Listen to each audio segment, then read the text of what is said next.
neste Novembro Azul, mês mundial voltado ao combate ao câncer de próstata, o Grupo Folha de Londrina está de volta à Urolite. Em pauta, uma série de entrevistas com os profissionais que atuam na clínica de urologia. Há 52 anos no mercado, a Urolite tem estrutura e equipe que primam pela excelência e os melhores serviços na área da urologia, associando a tradição com a inovação. É a alta tecnologia a serviço da vida. A entrevista é com o Dr. Horácio Alvarenga Moreira, que fala sobre o Novembro Azul. Dr. Horácio, o que é o Novembro Azul e qual o principal objetivo da campanha? Bom, o Novembro Azul é uma campanha proposta pelo Ministério da Saúde e pela Sociedade Brasileira de Urologia com o objetivo de focar no diagnóstico precoce do câncer de próstata. Mas era um pouco mais do que isso, chamar a atenção do homem para os cuidados com a sua saúde. Doutor, e como é feita a prevenção do câncer de próstata? É recomendado que os homens a partir dos 50 anos de idade, pelo menos uma vez por ano, vá ao urologista, onde será realizado a palpação da próstata através do toque retal e a dosagem de uma proteína no sangue, que é o PSA. São apenas esses dois exames que são realizados. Doutor Horácio, e qual o principal grupo de risco? Os negros, têm uma maior chance de desenvolver a doença. Também aqueles indivíduos que têm familiares de primeiro grau, ou seja, pai ou irmãos com cânceres de próstata, esses indivíduos, inclusive, se recomenda que eles comecem o preventivo já a partir dos 45 anos de idade, pelo fato de terem uma prevalência maior da doença. E como se dá o tratamento do câncer de próstata? Bom, o câncer de próstata, quando descoberto nas suas fases iniciais, e esse é o real objetivo dessa campanha, desses exames periódicos, ele pode ser curado através da remoção da glândula, É o tratamento principal para esses indivíduos. É claro que se o indivíduo não tem condição de submeter a uma cirurgia, ele pode ser irradiado. Mas o fato é que, se nós descobrirmos essa doença nas fases iniciais, nós podemos eliminar a doença e curar esses indivíduos com taxas acima de 90%. Tiago, a dica principal é procurar o urologista uma vez por ano para fazer seus exames preventivos. Dr. Alexandro Coy, que enfatiza, o Novembro Azul envolve a saúde global do homem. Doutor Alexandro, é importante enfatizar, quando falamos de Novembro Azul, que o tema envolve a saúde global do homem, não? Isso. Quando nós falamos em Novembro Azul, a primeira coisa que vem na cabeça dos homens, vamos no urologista fazer um preventivo do câncer de próstata. Mas a gente sempre tem que lembrar que não é só a próstata que o homem tem, O homem tem outros órgãos também. Então, quando nós falamos um check-up, é para ver a pessoa de uma maneira global. Então, não só para ver se ele tem algum problema na próstata, porque existem outras doenças além do câncer. Isso precisa ser bastante enfatizado, Então, existem alguns problemas que acometem a próstata, seja os rins, a bexiga, E também em relação à infecção urinária. Esse momento também é importante para a gente avaliar o paciente em relação a outras doenças também, seja problema de colesterol, medir a pressão, ver se tem diabetes, inclusive para ver também a parte da sua função sexual, se está tendo algum problema, Então isso é muito comum no nosso consultório, no nosso dia a dia. Às vezes o paciente ele vem com um objetivo, mas quando a gente começa a conversar com o paciente, começa a ver quais são os seus problemas, quais são as suas ansiedades, a gente identifica essas outras causas que talvez não tenham nem sido o objetivo da vinda dele. Mas é importante que se tenha essa consciência para ele vir, para não só fazer da próstata, mas para ver essas outras doenças que podem acometer a pessoa, Em relação às estatísticas, qual o impacto da pandemia? Isso é um fator importante. Por quê? O que nós observamos, Segundo os dados do Ministério da Saúde, em 2021 houve um aumento do número de mortes por câncer de próstata comparados com o ano de 2020 e 2019. Provavelmente isso daí deve ter ocorrido devido à pandemia do Covid. Então o que esses números mostram? Que houve um aumento da mortalidade porque as pessoas, por terem se retraído nas suas casas, provavelmente deixaram de ir nos seus médicos, de fazer os seus check-ups anuais, e isso acabou levando com que essas doenças acabassem evoluindo mais. E quando se voltou agora, teoricamente, à nossa normalidade, esses cânceres já estão em estado mais avançado, onde o tratamento do câncer de próstata, quando avança, é um pouco mais difícil, e nem sempre a cura é conseguida, diferentemente de quando a gente atua isso bem no início. O papo agora é com o Dr. Rafael Maioli. Ele fala sobre o tratamento do cálculo renal. Dr. Rafael, quais as atualizações em relação ao tratamento do cálculo renal? Em relação ao tratamento do cálculo renal, nós não temos muitas novidades em relação a tratamentos clínicos, tá? Em relação à medicação, não tivemos muitas evoluções nos últimos anos, tá? Ainda é feito a litotripsia extracorpórea por ondas de choque, né? Aquele o pessoal chama popularmente de laser, né? Que é um procedimento ambulatorial que a gente faz para fragmentar os cálculos renais, tá? No entanto, assim como em outras áreas da medicina, em outras áreas cirúrgicas, a evolução veio no sentido de sermos menos invasivos, tá, em relação às cirurgias e, além disso, mais resolutivos, né? E, consequentemente, essa tecnologia vem favorecendo tempos cirúrgicos menores, tempos de internação menores, e tempo de recuperação de pós-operatórios também menores, tá? Hoje em dia, quando falamos em cirurgia para tratamento de cálculo renal, praticamente não se fala em cortes, né? A grande maioria das cirurgias são realizadas de forma endoscópica. São procedimentos em que a gente entra pelo canal da urina, pela uretra até a bexiga, e da bexiga a gente acessa o ureter com equipamentos finos, com imagens muito boas, né? Imagens com resoluções muito grandes, né? Amplificação de imagem, né? A gente consegue observar detalhes que antigamente a gente não tinha, né? E esses equipamentos mais finos a gente consegue subir esses aparelhos até lá dentro do rim, né? Então a gente visualiza as pedras dentro dos rins e através de uma fibra de laser a gente consegue fragmentar essas pedras, né? De forma completa. Muitas vezes num tempo cirúrgico só, ou seja, uma cirurgia de 1 hora, no máximo 2 horas, a gente consegue resolver essas pedras, né? E muitas vezes o paciente, no mesmo dia em que ele interna, ele já recebe alta, né? Isso é uma coisa que tem ajudado muito, né, os pacientes, tempos de internações realmente bem curtos e, consequentemente, por não termos mais feito cortes, né, incisões, o tempo de recuperação também de pós-operatório é muito curto. Todo cálculo renal precisa ser tratado? Essa é uma pergunta bastante comum no consultório, tá? São poucos os cálculos renais em que a gente não trata, né? Então, a gente tem que levar em consideração o tamanho desses cálculos, né? Então, cálculos com 5 milímetros ou menos são cálculos que não requerem tratamento, porque esses cálculos eles podem ser expelidos de forma natural, tá? Podem sim causar uma cólica, tá? Mas na grande maioria das vezes esses cálculos saem de forma espontânea, tá? Então, o tamanho do cálculo. Outra questão que nós temos que levar em consideração é a localização desse cálculo, tá? Então, o cálculo, quando ele está dentro dos rins, eles na grande maioria das vezes não causam sintoma algum, né?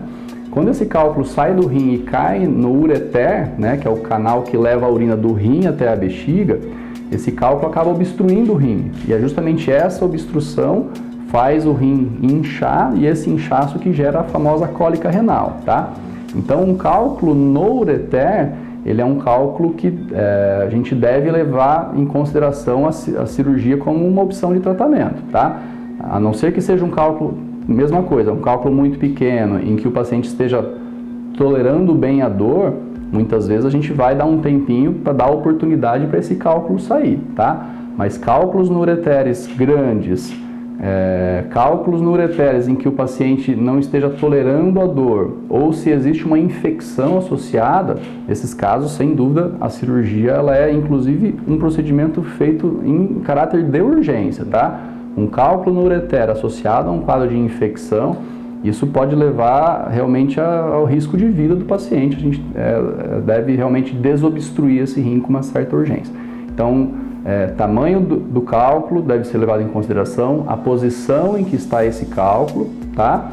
E claro, a gente vai também levar em consideração a idade do paciente, comorbidades, né? E a gente deve prever o quanto esse cálculo renal pode, no futuro, gerar algum problema para esse paciente. E aí, sim, conversar com o paciente, explicar essas situações, para assim definir a melhor opção de tratamento. E doutor, como é a vida desse paciente após a intervenção? Após um tratamento cirúrgico, né, e aí eu estou me referindo a um tratamento cirúrgico endoscópico, né, que é esse que eu disse que é feito de forma rápida e pequeno tempo de internação, aproximadamente de 6 a 12 horas de internação, esse paciente, como eu disse, como não são feitos cortes, ele tem uma recuperação muito rápida, tá? Muitas dessas cirurgias requerem o uso de um dreno, que a gente chama de catéter duplo J, que nada mais é do que um stent da via urinária. Então, muitas das cirurgias requerem o uso desse catéter, tá? Então, o pós-operatório e a recuperação desse paciente, muitas vezes vai depender de quanto tempo esse paciente precisa ficar com esse catéter duplo J, tá? Quem já usou, quem já ouviu falar e já usou o catéter duplo J, muitas vezes vai se lembrar, porque muitos pacientes ficam incomodados com esse catéter, né? No entanto, ele acaba sendo considerado como um vilão do pós-operatório, mas para nós urologistas a gente entende que ele é necessário muitas vezes, né? É esse catéter que vai proteger esse paciente de uma cólica no pós-operatório, e é esse catéter que vai manter esse rim desobstruído e vai permitir uma melhor cicatrização desse trajeto em que a gente acaba operando, né? Então, esse catéter, dependendo, também vai variar de cada caso, o tempo em que ele vai permanecer, mas geralmente esse catéter ele pode permanecer desde 5, no máximo aí uns 15 dias. Então, a partir do momento em que o paciente remove esse catéter, a gente remove o catéter desse paciente, ele volta a ter uma vida completamente normal, tá? E tem muitos pacientes que mesmo com o catéter duplo J conseguem levar uma vida normal. Tem pacientes que não ficam incomodados com o catéter. Então, sendo assim, o paciente recebeu a alta num dia, no dia seguinte ele volta a trabalhar, tá? Dr. Marco Aurélio Rodrigues destaca as novas tecnologias na urologia, área em que atua há 39 anos. Quando falamos em urologia, doutor, o que há de mais atual? Tiago, olha, é um grande desafio você acompanhar esse desenvolvimento. Eu acho até que eu poderia dizer que um grande divisor de águas aconteceu na década de 90, quando começaram as cirurgias minimamente invasivas no mundo todo, na área de urologia, né? Então, as cirurgias laparoscópicas tiveram início na área de urologia em 1990, e Londrina, logo em 1993, já começou a fazer isso. Então, de lá para cá, uma sequência de novas tecnologias surgiram e elas oferecem, então, aos nossos pacientes tratamentos que são cada vez menos invasivos, cada vez mais resolutivos e cada vez mais duradouros também, dependendo da patologia. Então, se eu puder dar um exemplo, no caso dos cálculos renais, quando eu comecei a fazer urologia, as cirurgias que tínhamos eram cirurgias abertas, ou cirurgias convencionais, que demandavam uma recuperação bastante demorada, cicatrizes grandes, tempo de internamento longo. Certamente o sofrimento e a recuperação do paciente era maior. Hoje, com o desenvolvimento da tecnologia da litotripsia extracorpórea, que surgiu no final dos anos 80, agora também com o desenvolvimento de lasers que a gente pode usar intracorpóreo, então a ureteroscopia semirrígida e flexível, nós conseguimos tratar cálculos sem a necessidade de incisões e com um tempo de internação mínimo. O paciente, por exemplo, chega de manhã, faz o procedimento e vai embora à tarde, na maioria dos casos, por exemplo. Então, isso foi uma revolução, né? Imaginar que, então, há 40 anos atrás, a gente operava todo mundo através de incisões e hoje raros são os pacientes que precisam desse tipo de cirurgia. No campo da hiperplasia prostática benigna, o crescimento prostático benigno, a evolução também foi muito grande. No passado, nós dependíamos de cirurgias abertas e cirurgias endoscópicas com resultados que eram temporários. Então, assim, muitos pacientes requeriam um segundo procedimento 5, 10, 15 anos depois. E hoje em dia nós temos técnicas, por exemplo, a ressecção a laser, que o apelido é HoLEP, que é a tradução de enucleação da próstata com Holmium laser. Nós temos um resultado excepcional. o paciente geralmente fica menos tempo internado, o sangramento é muito menor, o resultado é duradouro. O paciente muito provavelmente jamais precisará de um novo procedimento. Então isso foi uma evolução tremenda e que isso aqui em Londrina passou-se a fazer nos últimos 2 anos e no mundo um pouco mais de tempo. E lógico, né, a robótica ela trouxe um ganho muito grande. A robótica começou há cerca de 23 anos atrás nos Estados Unidos, começou timidamente. Hoje em dia é a maneira principal como você trata cânceres de próstata. No Brasil começou há cerca de 10 anos. Em Londrina começou há 4 anos, teve um intervalo aí sem robô, mas felizmente de um ano para cá temos de volta o robô. E sem dúvida nenhuma isso trouxe um ganho excepcional. O refinamento cirúrgico que a robótica trouxe é uma coisa assim, difícil até de imaginar lá atrás. Como é que hoje a gente pode operar com o auxílio do robô com o refinamento que essa técnica trouxe. Então eu acho que o grande desafio para os urologistas é acompanhar todo esse processo. Então eu acho que ele precisa treinamento, né? Ninguém sai de uma técnica para outra sem treinamento. Então ele precisa além de estudar, ele precisa de certificações, ele precisa buscar isso, né, objetivamente. Então todos esses passos demandam bastante investimento pessoal no sentido de treinamento para que você fique capacitado para desenvolver todas essas técnicas, né? E felizmente a gente vê que Londrina, particularmente aqui a Urolite, nós conseguimos fazer isso ao longo desses anos. E com o papel de manterem-se sempre atualizados. Exatamente. E eu, assim, como o mais velho do grupo, eu acho que assim a gente tem um papel de deixar um legado para os nossos alunos, e muitos aqui foram alunos, e esse legado é de cada vez mais a gente buscar novas fronteiras que beneficiem nossos pacientes. Dr. Luiz Gustavo Toledo aborda, entre outros temas que envolvem a saúde prostática do homem, o Roll-Up, a técnica do momento. Dr. Luiz Gustavo, estamos em novembro, mês do Novembro Azul, e aquela pergunta, em que momento procurar o urologista? Bom, o foco esse ano, né, da saúde do homem, né, hoje a Sociedade Brasileira de Urologia deu um foco um pouco mais amplo do que nos outros anos. Nos outros anos falava-se muito em câncer de próstata. Hoje, esse ano, a Sociedade Brasileira deu um foco muito grande para a saúde do homem.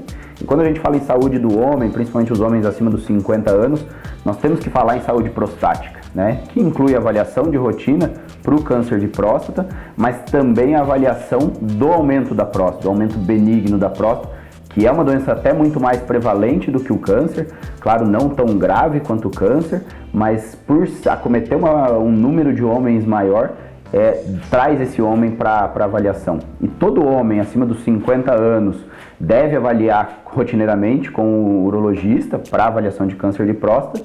E se houver algum sintoma, em algum momento aconteceu um sintoma urinário, dificuldade do jato, alteração da frequência urinária, acordar muitas vezes à noite, também deve procurar o urologista em qualquer momento. Aconteceu isso, deve procurar avaliação. Doutor, quais os sintomas da próstata aumentada? Nós dividimos em 2 grupos esses sintomas, né? Nós temos os sintomas do armazenamento, em que um homem está aguardando o momento de urinar, está enchendo a bexiga, ele não tolera esse enchimento. Então, procura o banheiro com mais frequência, tem dificuldade em reter a urina, às vezes tem uma urgência de ir ao banheiro, acordar muitas vezes à noite. Isso inclui nos sintomas de armazenamento. E existe ainda os sintomas de esvaziamento, que até são mais comuns, que são aqueles do momento da micção mesmo, do momento em que está lá no banheiro para urinar, tem uma alteração do jato, ou o jato está mais fraco, ou é um jato entrecortado, é um jato intermitente, ou é um jato que não esvazia plenamente a bexiga, tem aquela sensação de que está com vontade ainda mesmo depois de terminado de urinar. Isso são sintomas típicos de alterações urinárias do trato inferior, que podem incluir sintomas prostáticos, de bexiga, mas o crescimento benigno da próstata é a doença mais comum nesses casos. E quais as opções de tratamento? Hoje a imensa maioria dos homens responde muito bem ao tratamento medicamentoso, né? Então a evolução do tratamento medicamentoso melhorou muito, né? Nós temos drogas muito potentes para isso, que têm um resultado de longo prazo muito bom. E alguns desses pacientes que fogem ao tratamento de rotina ou demoram a procurar o médico, tem uma tendência a precisar de um tratamento cirúrgico. Cerca de 5% dos homens vão precisar do tratamento cirúrgico, que aí nós temos várias linhas de tratamento. Daí a importância de estar sempre se consultando e procurando um profissional. Exatamente, né? Esse acompanhamento precoce é sempre importante. Os pacientes que atrasam muito para o diagnóstico acabam tendo uma tendência maior de precisar da cirurgia. Doutor, dentre as cirurgias, o ROLEP é a técnica do momento. Por que deste êxito? O ROLEP ele vem sendo desenvolvido ao longo dos anos, né? De 2015 para cá houve um desenvolvimento técnico muito grande, tanto de equipamento quanto de técnica em si. E o ROLEP acabou tendo um crescimento mundial. No Brasil, nos últimos anos, houve um crescimento enorme. E o ROLEP ele traz grandes vantagens, né? Em relação às cirurgias que são mais antigas, a cirurgia mais clássica da próstata seria a raspagem de próstata, a RTU de próstata, que é uma cirurgia da década de 30, mas que mantinha o paciente mais tempo internado, cerca de 3 dias de uso de sonda, uma taxa de sangramento maior. O ROLEP não, o ROLEP traz o paciente para um cenário um pouco mais tranquilo de pós-operatório. Então a cirurgia ela é mais rápida, ela tem uma taxa de resolutibilidade muito maior, trazendo uma taxa de recidiva menor do que 2% em 10 anos, comparado com 20% da raspagem. Nós temos uma taxa de remoção de tecido bem maior, menor taxa de sangramento, 1 dia só de internação, 1 único dia também de uso de sonda. Então o paciente acaba internando num dia pela manhã, na manhã do dia seguinte já recebe alta sem a sonda, né, com uma taxa de sangramento mínima. Então hoje a procura aumentou muito, né? Do ano passado para cá, quando nós conversamos em que essa técnica, nós tínhamos acabado de adquirir um laser de alta potência, já vínhamos fazendo a técnica há cerca de 2 anos e agora completamos esses 3 anos de uso dessa técnica, melhorou muito, né? Hoje nós temos um equipamento mais moderno, um equipamento mais potente, melhora a qualidade cirúrgica e nós temos um aumento gradativo da procura por esse procedimento. Pelo próprio boca a boca, né? Um paciente comenta com outro que nota um resultado fantástico da cirurgia. Temos operado muitos médicos aqui da região também, que acabam tendo um conhecimento grande sobre a técnica e também temos a oportunidade de treinar outros colegas, né? Na região, interior de São Paulo, Cascavel, Maringá, nós temos uma parceria, então temos feito todo esse acompanhamento e treinamento dos urologistas colegas nossos. A vasectomia é o tema da entrevista com o Dr. Frederico de Carvalho Fraga. Dr. Frederico, qual o perfil do paciente que busca a vasectomia? Tiago, o paciente geralmente é um paciente a partir dos 40 anos, que já tem uma família formada e que já tem pelo menos 2 filhos e que ele busca evitar ter riscos de ter mais filhos e também a esposa quer evitar uma gravidez no momento que ela já está com mais idade também. Então, geralmente, pacientes a partir de 40 anos e muitos deles vêm mais por causa da esposa que gostaria que ele fizesse a vasectomia. E, doutor, como é feita a vasectomia? A vasectomia também ela é chamada como cirurgia esterilizadora masculina. É uma cirurgia de planejamento familiar. Então, ela é uma cirurgia relativamente simples, que é feita muitas vezes até com anestesia local, numa sala pequena, própria para isso. É feita uma incisão, um corte, na parte da bolsa escrotal, do saco do homem, de mais ou menos 1 centímetro. E por essa incisão, por esse corte, a gente puxa para fora o canal chamado canal deferente, que é o canal que leva o espermatozoide. Esse é o canal que vai ser seccionado, cortado e amarrado. Só esse canal que é mexido. Então, não se mexe nada na parte da potência, na parte da urina, não afeta mais nada. É só um canal que é ligado, amarrado do lado direito e do lado esquerdo. Tanto que depois da cirurgia, o paciente continua ejaculando, continua tendo a eliminação do esperma e para ele o esperma está igual. Mas se você olhar no microscópio, naquele esperma não tem mais espermatozoides. Então, os outros componentes do esperma continuam igual. Então, essa cirurgia que você faz dos 2 lados, geralmente leva mais ou menos uns 40, 45 minutos para ser feito e o paciente no mesmo dia fica um pouquinho em observação e logo em seguida vai para casa.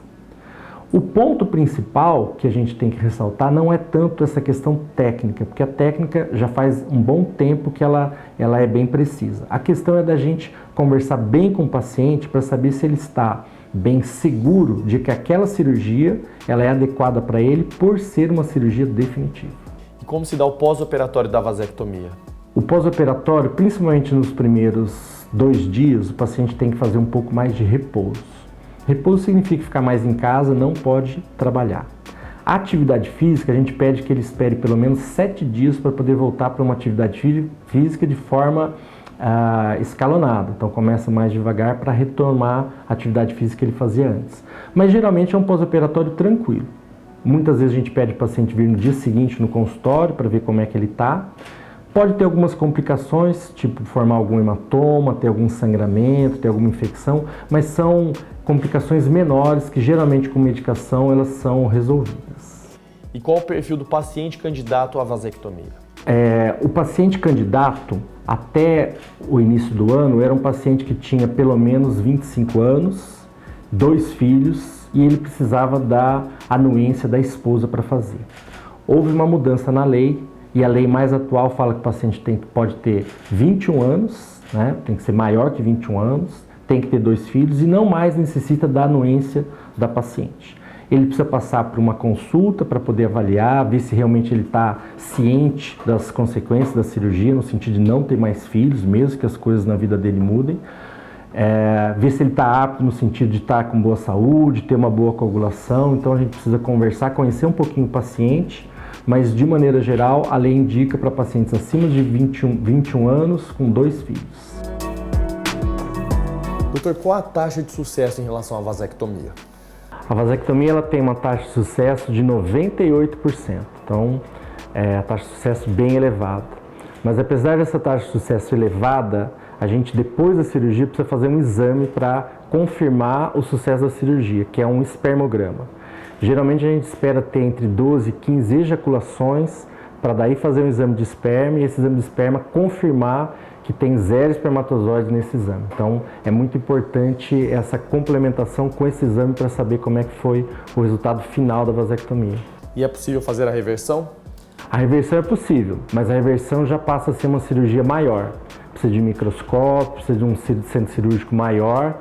Então sempre a gente deve mostrar a importância de se antes conversar bem para evitar esse tipo de procedimento depois. Mas é plenamente possível fazer a reversão da vasectomia depois dela realizada.